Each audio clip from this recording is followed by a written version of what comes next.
doesn't leave, it's applied to something else. So now I apply the same tenacity, the same pressure. Talking with a friend of mine who's discouraged the other day, and I said, man, I don't care if you call them every day and they say, sir, if you call again, we blocking your number. Tell them, I don't care, my friends got phones.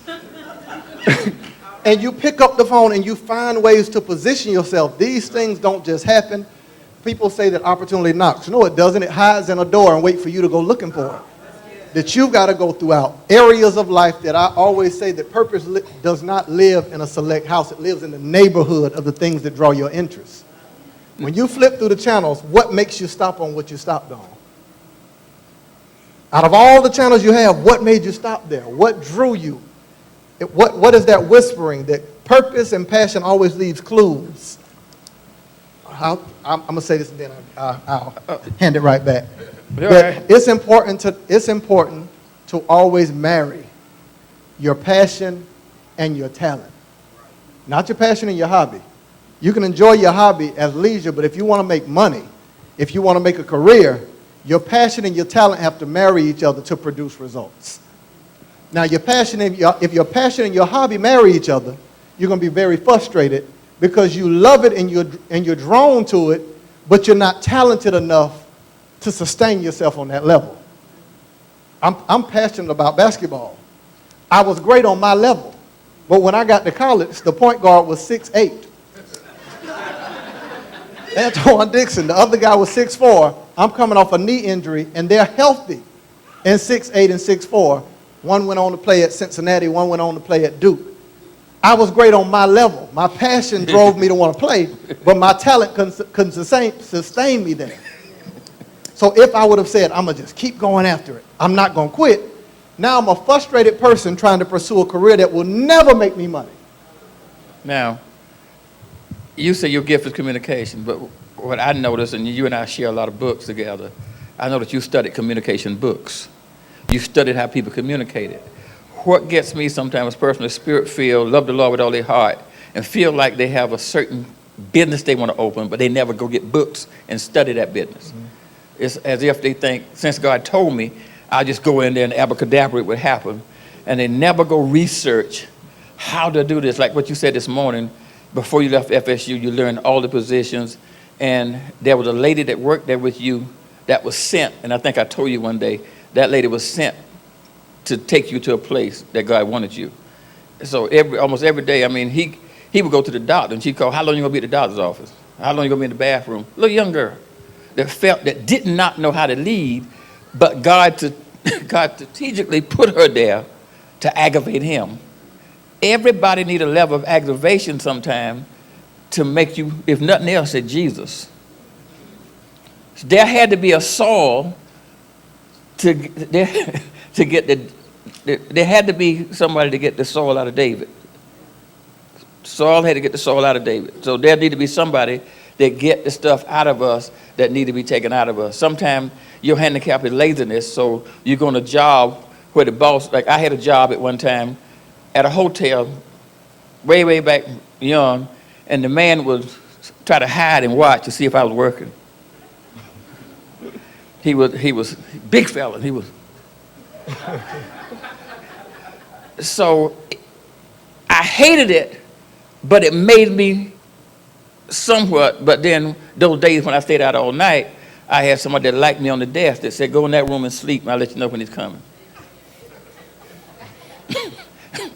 Although but sometimes you need somebody looking over your shoulder, and you say, why did God put me in this place? And it was to get you to a place. Because some folk can't ever start a business because they can't work well by themselves. Let me say that again. Some people can't start a business because you only can work well with people. You can't work well by yourself, so you can't start a business. I mean, how you going to open a business when people come by at 8 o'clock and you hadn't got up yet?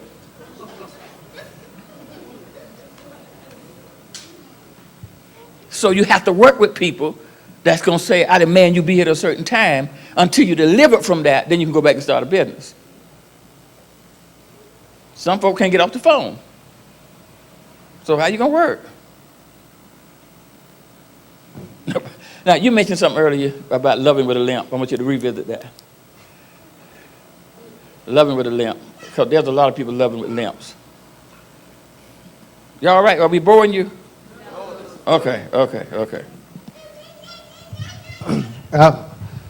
Unfortunately, without trying, like, for the last 4 or 5 years, several people kept saying, you ought to do life coaching, you ought to do life coaching. I said, you never market what you haven't mastered. I haven't mastered life, so how am I going to coach somebody else on it? But, or even relationship. I failed at that too. But I'm always have people calling me for advice and asking about it.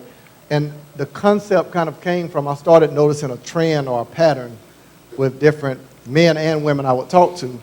Whenever I asked the right questions, there was always some fracture or some breaking point throughout life that they moved on to another relationship, but they never completely healed.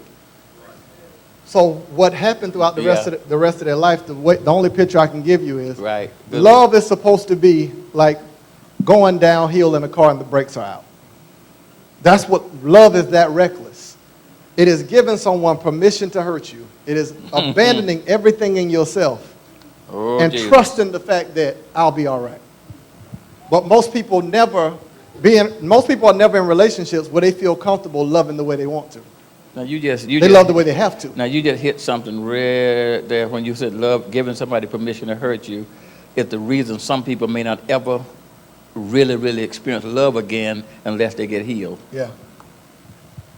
Absolutely. Like the concept of loving with a limp, it is literally like if you broke your arm or broke your leg. And we're gonna pray for some folk. I felt something on that. We're gonna pray for some folk in a little bit in that particular situation. I felt something then when I said that. There's some people, unless God heals you, you're going to have a problem loving again. Mm-hmm. That thing needs to be pulled off. It needs to be, because I mean, it could, for the rest of your life, see, why I'm closing myself away from being hurt, I'm also shielding myself from love that I really need. Yeah. And love is a powerful fruit, a powerful spirit, a powerful gift that everybody needs to feel whole. And some people are not whole because they've been hurt. But hurt ain't supposed to last forever. I hope you remember your point. Yeah. You took me somewhere then. No, you fine. It's... I didn't want you to get on me when we get like home. The example I said of breaking a bone. You know, doctors can tell you, okay, it'll be 6 weeks, it'll be 8 weeks, but nobody can tell you how long it takes for a heart to heal.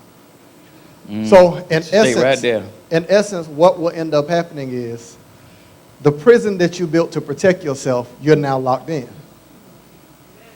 So if you've ever been broken, you've ever been hurt in an area, whether you're reaching out to hug me or reaching out to hit me, it still hurts. Either way, I feel the same pain when you hold me that I feel when you hit me. Because I've been broken so bad in that area, to exercise that muscle expends the energy that I expended when I was broken. So now, every time somebody reaches out, I can't recognize, are you reaching to hug me or reaching to hit me? So all I know to do is protect myself from being touched at all. Then what you're saying is then hurt distorts your perception. It distorts the vision of it all. And then after so long of blocking yourself off, like, man, this is crazy. A young lady I was talking to worked for the probation office, and I stumbled into a store passing through Tallahassee a couple weeks ago. I don't know how we even started the conversation. And I don't know, we talked for almost an hour, perfect stranger. And she said, you know, I'm fine by myself, being my kids, this, and this. I said, well, I believe in being honest. I don't think you are. And I don't think you can wait 5 years. Because if you allow a muscle or a leg or an arm to be dormant for so long, like someone who's ever been injured, you have to be taught to walk again. Definitely. I said, you're so strong and resilient that it will be almost impossible to let a man into your space again because you'll get used to being single. If you don't exercise that extension of love is a flow. The only thing to compare compare love to, people all the time say, oh, love is a foundation you build. No, because I've seen foundations crack. Love is a building that's erected. No, it's not, because I've seen buildings torn down in a day. The only thing love can be compared to is water, because water takes on the form of whatever container it's in. Has nothing to do with the water. It can be as much or as wide as it needs to be. Water can be in the form of a tub. Water can be in the form of a bottle or the form of an ocean, depending on how big is your container, your capacity to love. The difficulty in relationships is because there's never a balance between the two. Normally, someone has ability but no capacity. Somebody else has capacity but no ability. It's so rare that they have both that I know how to love you and I got the capacity to love you.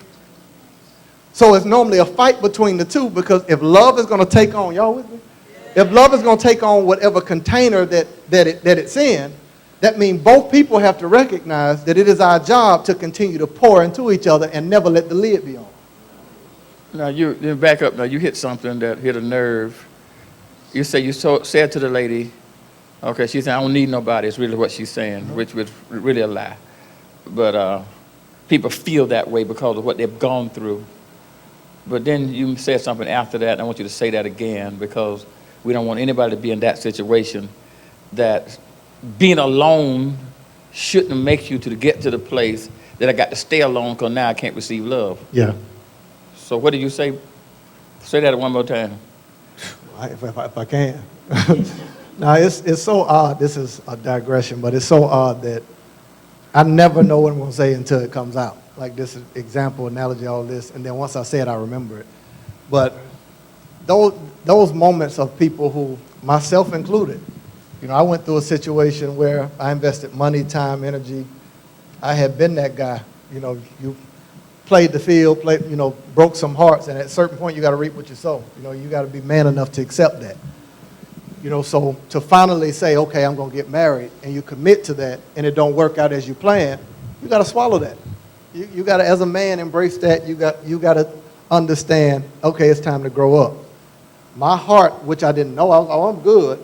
I didn't feel any emotion, no pain, no sadness, no tears. It was all logical. So when we had the conversation, I sat on the information for a month, and by the time we had a conversation, she was at a disadvantage because my decision was already made. It wasn't an emotional response, it was a logical one, because I'm more logical than emotional. I'm a thinker. But what it forced me to do is build this area of work and all these ideas and dream and vision, but I wasn't exercising a muscle of emotion. I wasn't exercising anything that felt anything. I said it yesterday at the book signing, my niece has no clue how much she changed my life. That little girl, I call her Uncle Baby. I feel like I had a child. The conversations we have, the things that she said to me, God used that child. She said, Uncle Marcus, one day when I get married, are you going to be there and what are you going to say to the guy? Because you're my best friend.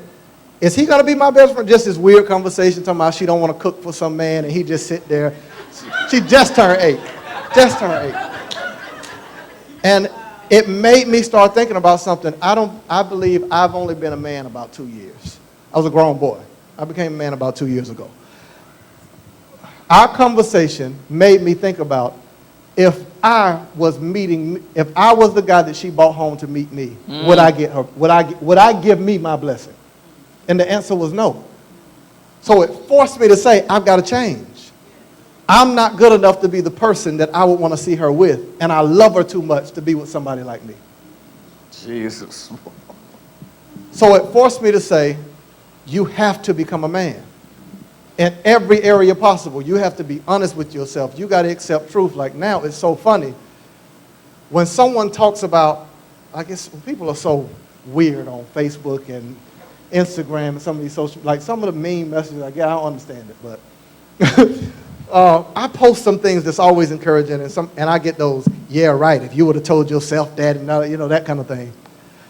I've gone to such a place that when someone talks about me, I don't feel the need to defend a character flaw.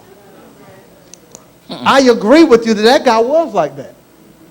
The one you're talking about is truth. How can you ever be upset with truth and defend your character flaw when you should sit with the person and look back at yourself and say, yeah, that is messed up. You get what I'm saying? If you want to change, you want to grow, at a certain point, you've got to look outside of yourself and start realizing. I struggled, the 2 areas I struggled with the most was consistency and follow through. Consistency and who? And follow through. I was never consistent with anything, and I would have great ideas, but wouldn't follow through. So now I'm passionate about something for a while. Can anybody else admit that that's their case? Yeah. All right, so what did you do about that?